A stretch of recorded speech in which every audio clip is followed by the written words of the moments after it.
अच्छा भैया, बेड़ा है कि नौका है? बिना नाविक के तो कुछ चलेगा नहीं। तो इस नर शरीर रूपी बेड़ा को चलाने वाला नाविक कौन है? सरकार कहते हैं कर्णधार सद्गुरु दृढ़ नावा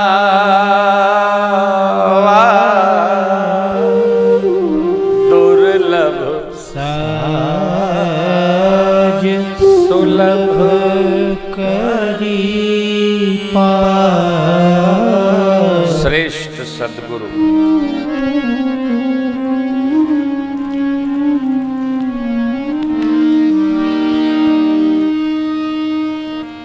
एक कोई गीत है व्यास जी, अगर चाहता है अपना कल्याण प्राणी तो ले मान सच्चे सद्गुण की वाणी।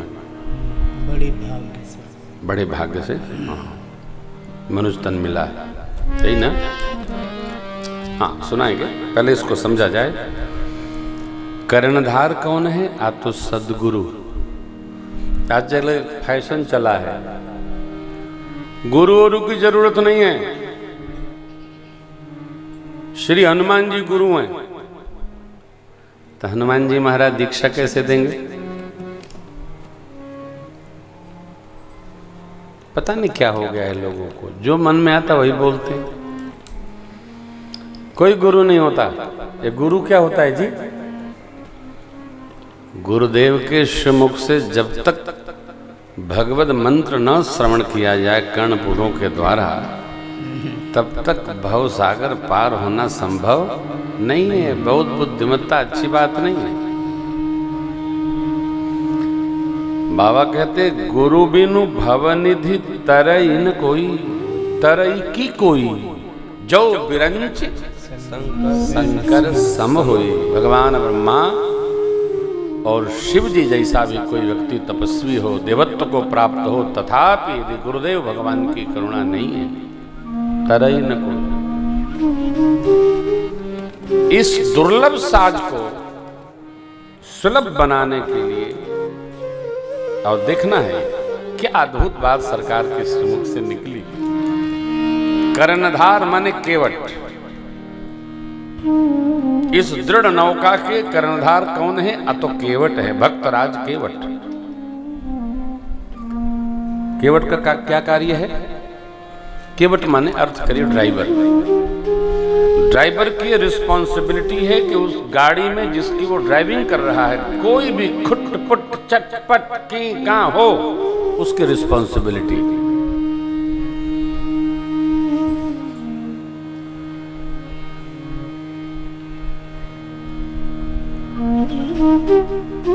हमारे शरीर का ड्राइवर कौन है?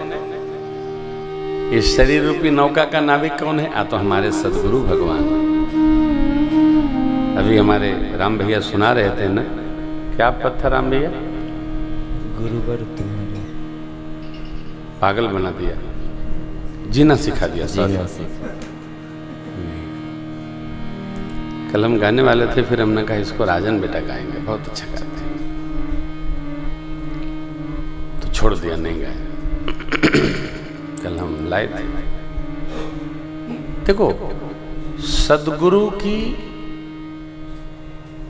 मन और हृदय से भाव सेवा करो। क्या करो? भाव सेवा करो। दूर रह के भी अपने सद्गुरु भगवान में निष्ठा रखो और परमार्थ पथ में कैसे कैसे चलना है, इसकी अपने हृदय और विचारों में प्रतिष्ठा रखो। सद्गुरु भगवान जगत में व्यवहार करने की विधा नहीं बताते हैं, जगदीश में रमने की विधा बताते हैं। यही सद्गुरु का कर्तव्य है, दायित्व है। अब तो अगर दीक्षा देते ही नहीं, जब दीक्षा देते थे तो हम कभी किसी से बोले नहीं कि तुम ये लाना, गठरी लाना और घंटा लाना, माला लाना, फल लाना, कपड़ा लाना। क्या करना?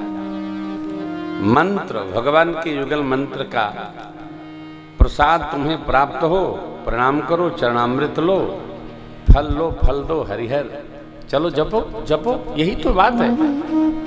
जपो, मंत्र जपते रहो, यात्रा में चलते रहो। जब अब परमार्थ की यात्रा में कोई प्रश्न आए तो पूछते रहो, लेकिन ध्यान रखना, परमार्थ यात्रा में आए प्रश्नों का अथवा व्यवहार यात्रा में आए प्रश्नों का समाधान अपने सद्गुरुदेव भगवान से ही करना चाहिए।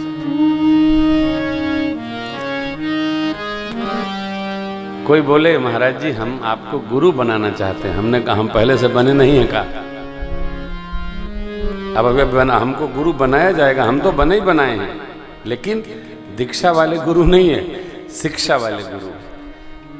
दीक्षा के लिए तो पूज्य गुरुदेव भगवान वहां अपनी भजन स्थली पर बैठे हैं, जाओ प्रणाम करो, दीक्षा ले लो। हरिहर सदगुरु इस दुर्लभ साज को सुलभ बना देते हैं। यही प्रेम है, यही निष्ठा है। सदगुरु, गुरु, गुरु का अर्थ क्या? गु मने अंधकार, रु मने प्रकाश। जो अंधकार को ही प्रकाशित कर दे उस तत्व का नाम है गुरु। सदगुरु मने सच्चा गुरु। सद माने सच्चा, ये तद्भव है। गुरुमुखी में उसको सतगुरु कहते हैं। गुरु शरण लेना चाहिए, अवश्य लेना चाहिए, इसमें कोई लेकिन नहीं। और भाई देखो, यदि सद्गुरु शरणागति आपको प्राप्त हो गई तो परमार्थ यात्रा गुरुदेव के मार्गदर्शन में ही करना चाहिए। फिर आहार विहार व्यवहार ये शुद्ध रखना चाहिए, क्योंकि शिष्य के जाप का फल भी सद्गुरु को प्राप्त हो जाए। शिष्य के द्वारा किए गए पाप के ताप का फल भी गुरु को प्राप्त होता। कदापि न करें। सरकार कर्णधार यानी केवट कौन? दृढ़ नौका का केवट सद्गुरु। दुर्लभ साज,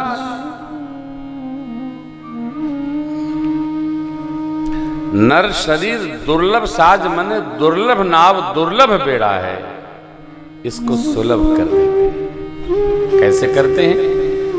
देखिए, जब तक हम किसी वस्तु का, व्यक्ति का, स्थान का महत्व नहीं जानते हैं तब तक हमारी श्रद्धा नहीं होती।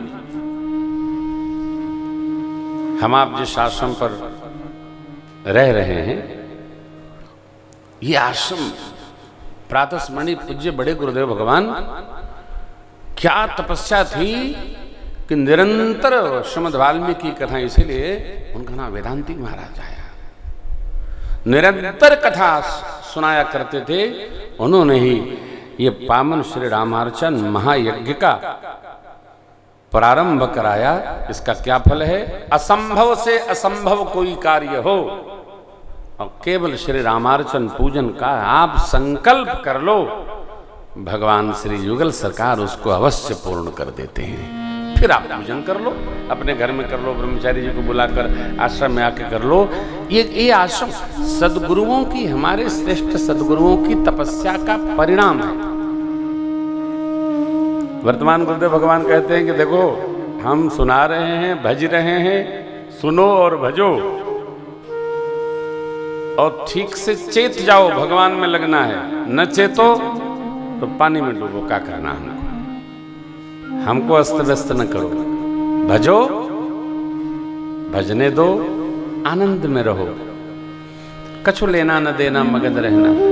हमको ये बात जाननी है, ये समझनी है। ये हमारा जो शरीर है, जब तक हम सदगुरु के श्री चरण में इसको हैंड ओवर नहीं करेंगे, अरे शरणागति में नहीं जाएंगे, तब तक मार्गदर्शन कैसे होगा? इसका मार्गदर्शन मिले, हमको मार्ग सुगम हो जाए, ये श्रेष्ठ सद्गुरु प्रकाश प्रदान करेंगे। हम तो जानते नहीं। एमए कक्षा तक तो हम कथा मानस तो सुनते थे, पाठ होता था, गांव में जाके कर आते थे, लेकिन कथा भी कोई होती है मानस जी की, मैं नहीं जानता था। श्री अवधवास में प्रातस्मरणीय पूज्य स्वामी संत गोपालाचार्य जी महाराज, गोलाघाट सरकार पूज्य प्रातस्मरणीय सिया किशोर शरण जी महाराज, वो भी मेरे सदगुरु भगवान हैं। इन महापुरुषों के सानिध्य में रहने पर पता चला कि मानस की कथा भी गाई जाती है, तो यात्रा में आ गए, पता ही नहीं। सदगुरु दुर्लभ साज को सुलभ करके हमको प्रदान कर देते हैं, अब फिर पार करा देते हैं। कितनों को पार करा दे, हो गए भव से पार ले लेना तेरा, जी हो गए भव से पार ले लेना। नाम जब सदगुरु भगवान देंगे तो उनकी तपश्चर्या पूरे नाम में अवतरित होती है हमारे में। कर्णधार सदगुरु दृढ़ नाम, जो दुर्लभ साज सुलभ करी पाव। अब प्रभु कहते हैं, जो न तरे भव सागर, नर समाज यस सो कृत निंदक मंदमती, आत्मान गति जा सो कृत निंदक मंदमती, आत्मान गति जा।